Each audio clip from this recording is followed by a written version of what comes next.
Hello everyone and welcome to good night India. मैं हूं Amit Tandon, produced by mother, directed by wife. कसं काय मंडळी, मी उर्मिला मारतोडकर। आज मैं पेंटिंग करेगी सब कुछ छोड़कर। ये फिर से प्रोफेशन चेंज कर लिया यार। इतना तो आदमी गर्मियों में बनियान नहीं चेंज करता जितने तो प्रोफेशन चेंज कर रही है। काय ना अमित भाऊ, मेरे गुरुजी कहते हैं प्रोफेशन तब तक बदलो जब तक ब्लू टिक नहीं मिल जाता। लेकिन अब पेंटिंग ना मेरा लास्ट प्रोफेशन है, इसी में फेमस होएगी मैं। उर्मिला, फेमस होने के लिए पेंटिंग भी बनानी पड़ती है, सिर्फ बातें नहीं बनानी होती। तो आपको क्या लगता है मैं सिर्फ बातें करती हूँ क्या? पेंटिंग बना के लाई है मैं। देखा,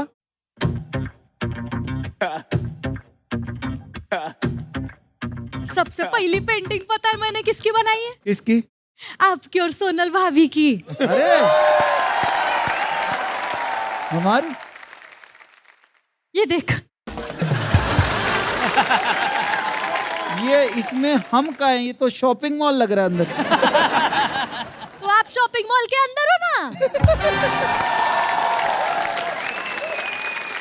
क्योंकि देखो, जहाँ शॉपिंग मॉल वहाँ सोनल भाभी, जहाँ सोनल भाभी वहाँ अमित भाऊ।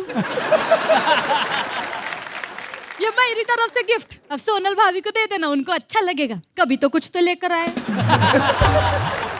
घर जाने के लिए हमें कुछ काम भी करना पड़ेगा। ये पेंटिंग अकेले से काम नहीं चलेगा, तो अपना शो कर लेते हैं पहले, ठीक है? तो शुरू करते हैं आज की महफिल। यार उर्मिला, मुझे एक बात बताओ। हाँ। ये बीवी से बहस में जीतने का कॉन्फिडेंस कहाँ से लाऊं यार? कहीं तो मिलता होगा। हाँ अमित भाऊ, अगर ये चीज मार्केट में 10,000 रुपए किलो भी मिलती ना, तो मैं बैंक से लोन लेती और फिर उसे खरीद के आपको गिफ्ट कर देती। ये बिल्कुल सही बोला है। शादी के बाद तो हमारे पास कॉन्फिडेंस रहता ही नहीं है, लेकिन मैं आपको बताता हूँ, शादी से पहले भी हमारे पास कॉन्फिडेंस है नहीं। कारण मैं बताता हूँ अभी। हाँ तो इधर आके बताओ ना फिर। Please welcome Manpreet Singh from Amritsar.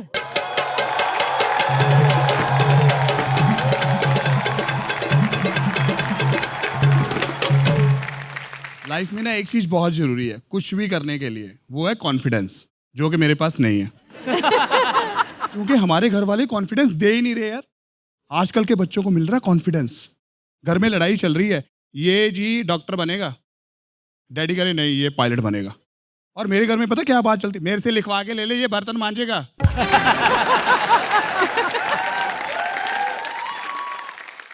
आजकल कॉन्फिडेंस मिल रहा फुल ऑन, स्कूलों में मिल रहा कॉन्फिडेंस। सिलेबस कितना सही सिलेबस हो गया ना आजकल। आजकल की पॉइंट्स में मॉरल है, पॉइंट्स में मॉरल। हमारी स्टोरी में नहीं होता था। पॉइंट में ना एक मदर फिंगर, सिस्टर फिंगर, पापा फिंगर, मतलब ये कि फैमिली एक हाथ की तरह होती है। कितना सही मॉरल है ना। हमने पॉइंट पढ़ी है, बंदर मामा पहन पजामा दावत खाने आए। ढूंढो, निकालो मॉरल। 5 साल बच्चे को यही पोइम पढ़ा रहे हैं, बंदर मामा बंदर मामा। 5 साल बाद बच्चे का सबसे ग्रैंड बर्थडे करते हैं, उस दिन सबसे बड़ा गिफ्ट लेके आ रहा है मामा। बच्चा उसको देख के कह रहा है बंदर आ गया, बंदर आ गया। लेकिन हमारी पोइम ऐसी थी नहीं। एक पोइम है ना, मेरे को लगता है वो पोइम ना बादशाह ने लिखी है। ऊपर पंखा चलता है, नीचे बेबी सोता है। सही है, ग्रेविटी के हिसाब से बिल्कुल सही है। सोते सोते भूख लगी, खा लो बेटा मूंगफली। आपकी मम्मी ने कहा कभी कि बेटा आज ना हम डिनर में मूंगफली का तड़का खाएंगे। अगली लाइन सुनो, मूंगफली में दाना नहीं, हम तुम्हारे मामा ने।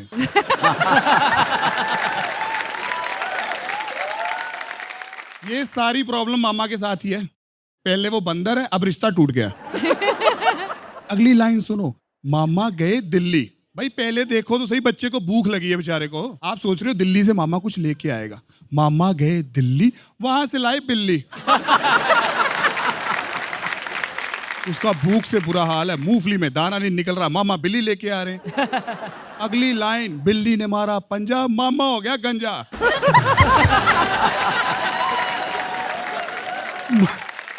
एक चीज बस, मेरे को मोरल बताओ। हमारी एक पोइम है जो आप लोगों ने चोरी कर ली, यूनिवर्सल कर दी है। वो पोइम का नाम है बाप बाप होता है। आपने उस पोइम का नाम चेंज करके रख दिया जॉनी जॉनी। मैं बताता हूँ सच्चाई। ये लोअर मिडिल क्लास घर की कहानी है। जॉनी तो नहीं होता हमारे घरों में, तो राजू, सोनू, पिंकी यही है बस।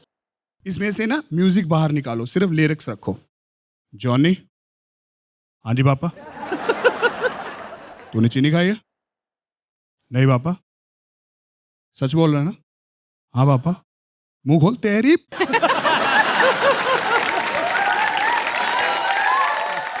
अब आओ हमारी स्टोरीज पे। हमारी स्टोरी में जानवर ही हैं बस, है ना? कौवे को प्यास लगी है, लूमड़ी चालाक है, और भाई साहब वो आपने सुना है एक कुत्ते को हड्डी मिली है और वो हड्डी लेके नहर पे चला गया। आप नॉर्मल बाहर जाओ, किसी भी कुत्ते को हड्डी दो, 1 मिनट में खत्म करके एक और दे।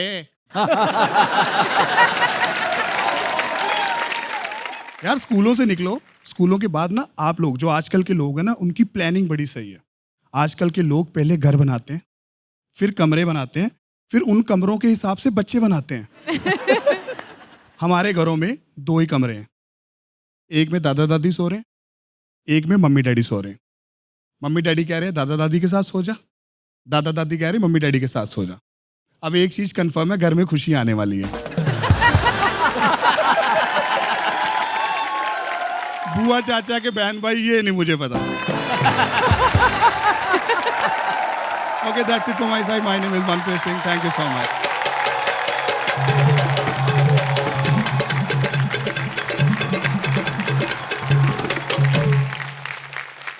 आओ अमित भाऊ, मी तुम्हाला सांगते, मेरा एक दोस्त है, उसमें तो इतना कॉन्फिडेंस है कि उसने एक लड़की को जाके प्रपोज मारा। हाँ। और वो लड़की के भाइयों ने आके उसको खूब मारा। फिर वो ऐसे उठ के अपने आप को झाड़ के बोल रहा है, अब तो आपने ठोक पीट के भी देख लिया, अब मैं रिश्ता पक्का समझू। नहीं नहीं, ये बात तो सच है। ऐसा कॉन्फिडेंस हम पंजाबियों के पास है, पर शर्त एक ही है, वो ना 8 बजे के बाद ही आता है, थोड़ा एक कथा लगाने के बाद ना। थोड़ा लिटिल हाँ, तो मनप्रीत, वैसे अब अपना लिटिल का मतलब बैठने का टाइम हो गया, तो तुम जरा सीट लो और अपन आगे चलते हैं। Thank you thank you.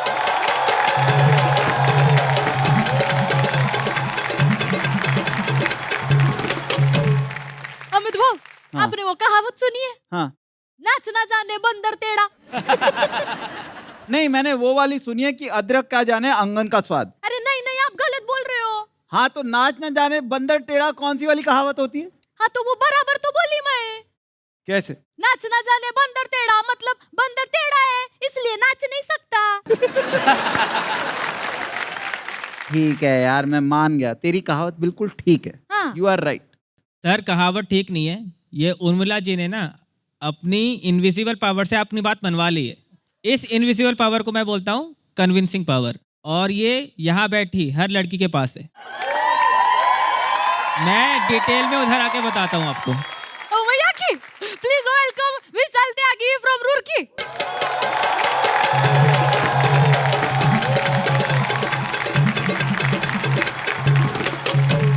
Hi guys, मेरा भी पिछले हफ्ते ब्रेकअप हो गया। हर बार यही बोलता हूँ मैं। खैर मैं रीज़न बताता हूँ। रीज़न मुझे उस लड़की ने मैंने पूछा क्या प्रॉब्लम है, तो उसने बोला वो तू मुझे बहुत प्यार करता है ना। मैंने कहा कह रही यही प्रॉब्लम है। और मैं मान गया, क्योंकि लड़कियों में पावर होती है कन्विंस करने की। और ये है, मतलब लड़कियों की ना आवाज़ में कुछ ऐसा होता है कि तुम्हारा ना सुनने का मन करने लगता है। इसीलिए लड़कियों की आवाज़ हर जगह यूज़ होती है। पानी की टंकी भर गई है, हर जगह हर जगह लड़कियां ही अनाउंस कर रही हैं। रेलवे स्टेशन पे देख लो, जाने वाले यात्री ध्यान दे। आने वाली ट्रेन लड़कियां बोल रही तो हम सुन रहे हैं। ये भाई साहब बोलते हैं ना जाने वाले यात्री। अब चुप चुप चुप, अपने बाप को मत सिखा, ठीक है? रोज का आना जाना है हमारा। मुझे लगता है एयर होस्टेस का जो जॉब था ना, वो लड़कियों को ही दिमाग में रख के बना, क्योंकि 600 का पोहा बेचना है। वो लौंडे के बस की बात नहीं है। और खाली आवाज़ ही नहीं यार, लड़कियों में दिमाग भी होता है। उन्हें सरप्राइज करना आता है तुम्हें। जैसे तुम ना प्रेडिक्ट नहीं कर सकते कि लड़कियां क्या बोलेंगी, तो वो सरप्राइज कर देती हैं। जैसे तुम्हारे दोस्तों ने तुम्हें क्या बोल के बड़ा किया होता है, भागता तेज है तू। अरे बाइक बड़ी अच्छी चलाता है भाई तू, पैसे दे दे, है ना? लड़की तुम्हें आके बोलेगी यार तेरी आईलैशेस कितनी अच्छी हैं। है ना, बोला है ना तुमने, देखो। और लड़के को पता नहीं, वो बोलता है हाँ यार घनी तो है, हमारी खानदानी है ये।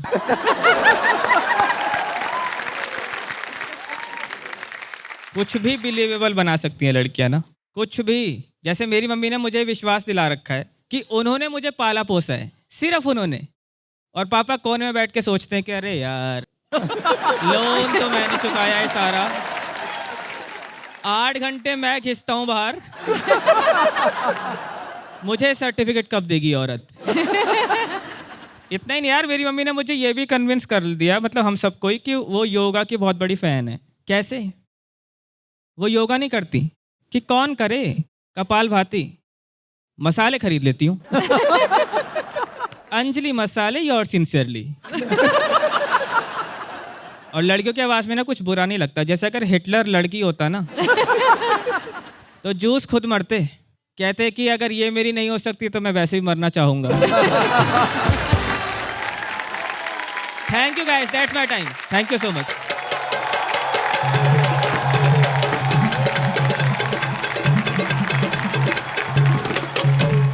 मुझे आपका परफॉर्मेंस बहुत अच्छा लगा विशाल, थैंक यू। इसलिए मैं ना आपके लिए एक भूत की पेंटिंग लेकर आई हूँ। अच्छा, मैंने बनाई है। डरावनी तो नहीं है? अरे बहुत डरावनी है, देखो देख। इस पे तो कुछ भी नहीं है। तो भूत है ना, दिखेगा कैसे? नहीं चाहिए। रख लो। अरे यार तू चुपचाप रख लेना, ये मान ले इसकी कन्विंसिंग पावर है, नहीं तो इसका भूत तेरे पीछे पड़ जाएगा। चल के बैठ यार अब आराम से। Thank you.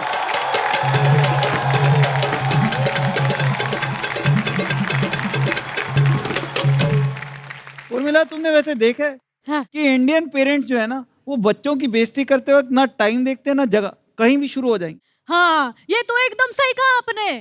मेरे दोस्त की शादी में उसकी मम्मी तो उस पे टूटी पड़ी, बोल रही थी कि मेरी इतनी बार बोलने के बाद भी इस गधड़े ने कभी एक सिलेंडर तक नहीं उठाया। और अभी फोटोग्राफर ने एक बार क्या बोल दिया, अपनी बीवी को गोद में उठा लिया। ऐसे बंदे होते हैं काफी, बिल्कुल बेइज्जती प्रूफ हो चुके होते हैं। मेरे पास ऐसे लोगों की लिस्ट है और पहले नंबर पे मैं आता हूँ।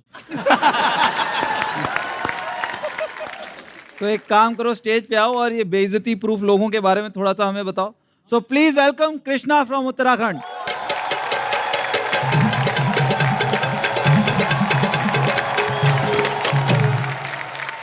तो कैसे हो आप सब? बढ़िया है, काफी सही। आप लोग काफी सपोर्टिव ऑडियंस हो। कल मैं कॉलेज में परफॉर्म कर रहा था, मेरे परफॉर्मेंस के बाद उन्होंने कहा इंडिया में टैलेंट की कोई कमी नहीं है। ये तो पोलाइट वर्जन हो गया ना उसका, कि तेरे जैसे बहुत देखे हैं। मैं उत्तराखंड से हूँ। एक बार एक अंकल और मैं घूमने गए, हम बढ़िया करके 1 लीटर की पानी की बोतल ले रहे हैं। अंकल ने आधी पी, आधी फेंक रहे थे। मैंने कहा अंकल जी, अफ्रीका में बच्चों को पानी नहीं मिलता और आप पानी फेंक रहे हो। तो अंकल ने पूरा पानी पी लिया और कहने लगे अब मिल गया अफ्रीका के बच्चों को पानी।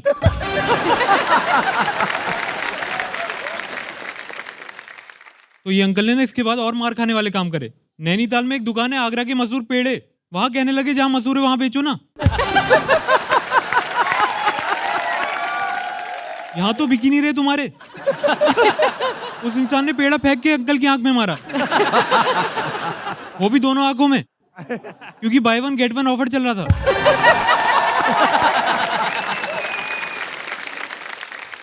अगले दिन नैनीताल के न्यूज़पेपर में आर्टिकल छप गया, पेड़े पे किया सवाल तो मच गया बवाल।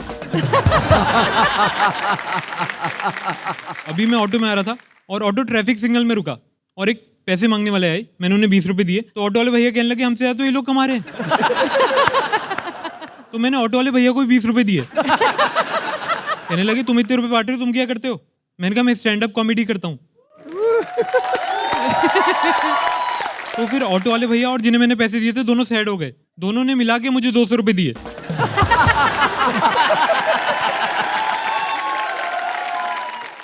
अभी ना मैंने पोस्टर डाला था, मैं परफॉर्म कर रहा हूँ। मेरे एक दोस्त ने कहा वीडियो भेज, मैंने उसे वीडियो भेजी लेकिन उसमें ऑडियो नहीं थी। मैंने पूछा कैसी लगी, कहने लगा बढ़िया। मैंने कहा इसमें ऑडियो नहीं थी, तेरे को अच्छी क्यों लगी? उसने कहा मुझे तुझे देख के हंसी आ जाती है। फिर मैंने उसे ऑडियो के साथ भेजी, उसने कहा बिना ऑडियो वाली ज़्यादा बेटर थी। आपने देखा होगा आजकल टेक्नोलॉजी बहुत आगे आ गई है, कोई भी प्रोडक्ट निकल जा रहे हैं सर। एक कंपनी है, उन्होंने मून लाइट कैमरा निकाला है, जबकि हम सबको पता है मून की खुद की लाइट ही नहीं है।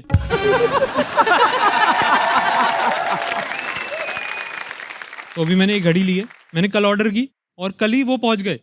मैंने कहा कैंसिल कर दो, कहने लगे क्यों? मैंने कहा मेरी सैलरी से पहले आप पहुंच चुके हो।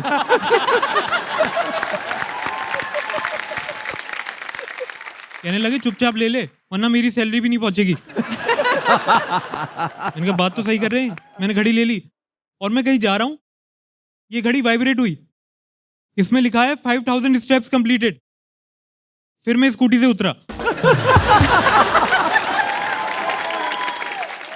मैंने अपने दोस्त अभिषेक से कहा भाई तेरी स्कूटी में कोई प्रॉब्लम है? कहने लगा नहीं तेरी घड़ी खराब है। मैंने कहा मेरी $38 की घड़ी खराब नहीं हो सकती? मैंने $38 इसलिए बोला कि आप लोगों को पता ना चले मेरे 3000 रुपये बर्बाद हो गए।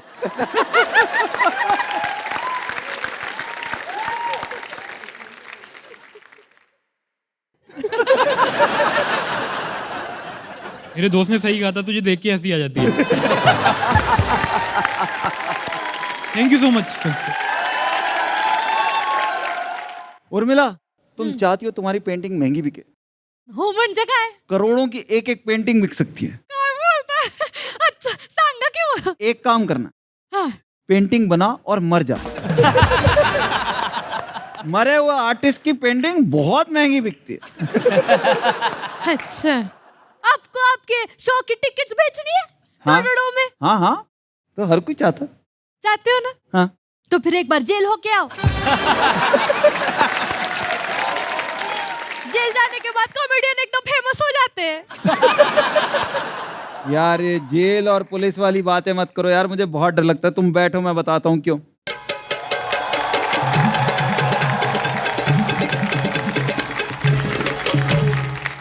तो आज मैं बात कर रहा हूँ पुलिस की। एक तो मुझे लगता है कि बॉलीवुड ने ना बड़े गलत एक्सपेक्टेशन सेट कर दिए पुलिस के, जिसमें हीरो पुलिस वाला होता है। तो सलमान खान है तो वो जीप से दीवार तोड़ के आ रहा है। अक्षय कुमार है वो जीप से दीवार तोड़ के आ रहा है। फिर वो अजय देवगन है वो भी जीप से दीवार तोड़ के आ रहे हैं। अब लोगों को लग रहा है कि पुलिस की जीप से दीवार ही टूटती है। मतलब लोगों को घर तोड़वाना बुलडोजर मंगवा ही नहीं रहे। फिर एक और बहुत पहले एक मूवी आई थी, शायद तुम लोगों को ना पता हो, एक पिक्चर आई थी जिसमें रजनीकांत सर थे, हिंदी मूवी थी, जिसमें उनका टशन पता है क्या था कि वो ना सिगरेट ऐसे उछालते थे हवा में, फिर गोली मारते थे टशूम, फिर उस गोली से वो सिगरेट जलती थी और फिर उनके मुंह में आके लगती थी। है? अब उनको कोई बताए कि सर पुलिस वालों को ना शाम को एक एक गोली का हिसाब देना पड़ता है कि कहाँ लगी। उनको शाम भी तो दिखानी चाहिए ना, जिससे लोगों की एक्सपेक्टेशन सेट हो कि शाम को रजनीकांत सर बैठ के रजिस्टर में भर रहे हैं कि आज जो 15 गोलियां चलाई, ये पहली गोली जो मैंने चांदनी चौक में सिगरेट पी थी उसकी, ये कनॉट प्लेस वाली सिगरेट। और मुंबई आया, मुंबई में अलग इशू है, मुंबई में अलग चैलेंज है। मैं मुंबई में पीछे एक स्टोरी पढ़ी थी कि मुंबई पुलिस ने किसी को पकड़ना था, किडनैपर को, तो इन्होंने क्या किया, 4 लोगों का गैंग बनाया, 4 पुलिस वालों ने। तो उनमें से एक पुलिस वाला और एक लेडी पुलिस ऑफिसर, वो गर्लफ्रेंड बॉयफ्रेंड बने, एक उनमें से ऑटो ड्राइवर बना और तीसरा राह चलने वाला आदमी बना। फिर उन्होंने किडनैपर को पकड़ लिया। और अब मैं इतना कंफ्यूज हूं ना मुंबई में, क्योंकि यहाँ पे एक्टर पुलिस वाले बन रहे हैं और पुलिस वाले एक्टर बन रहे हैं। तुम्हें वर्दी में मिल जाए ना, कोई समझ में नहीं आता कि ये काम पे जा रहा है कि ऑडिशन पे जा रहा है। एक मेरा कजन था, वो ना एसपी लगा हुआ पुलिस में, सुपरिटेंडेंट ऑफ पुलिस लगा हुआ। तो वो हमारे ना घर आया, दिल्ली रहते थे, हमारे घर आया तो उसके साथ 2 गाड़ियाँ भी आ गई। अब हमारे घर के बाहर 6 पुलिस वाले खड़े हैं, ये लोग अंदर चले गए। अब क्या, अब हमारे ना आसपास सारे पंजाबी लोग रहते हैं, तो हम जज करना शुरू कर देते। वो 1 घंटा बैठा हमारे घर में और आसपास वाली सारी आंटियों ने देखा कि इनके बाहर खड़ी है पुलिस। आधे घंटे बाद मोहल्ले के व्हाट्सएप पे आ गया कि टंडन साहब अरेस्ट हो रहे हैं। फिर मैंने अपने कज़न को भी डांटा, मैंने कहा यार ठीक है तू एसपी लगा हुआ है, बट हमारे घर इतनी पुलिस मत लेके आया कर। हमारे घर आसपास लोगों को लग रहा है कि हमने क्राइम करा। कहता कोई बात नहीं, कहता बाहर आओ। मैं उनके साथ बाहर गया, जैसे ही निकलने लगा उसने मेरे फादर के पास कहा, अच्छा अंकल, उसने पाँव छुए मेरे फादर के और ऐसे किया। भाई साहब उसके बाद मोहल्ला देख रहा कि ये तो एसपी इनके पांव छूता और एक बार उनको पता चल जाए ना तुम्हारी पुलिस में जान पहचान है, हमारी पार्किंग छोड़ो, लोग अपने घर की पार्किंग भी हमें देके जा रहे थे कि टंडन साहब कभी गाड़ी लगानी है तो कोई प्रॉब्लम नहीं है। Thank you so much, that was all from my side. For more updates, subscribe to our channel, click the show links and enjoy watching the videos.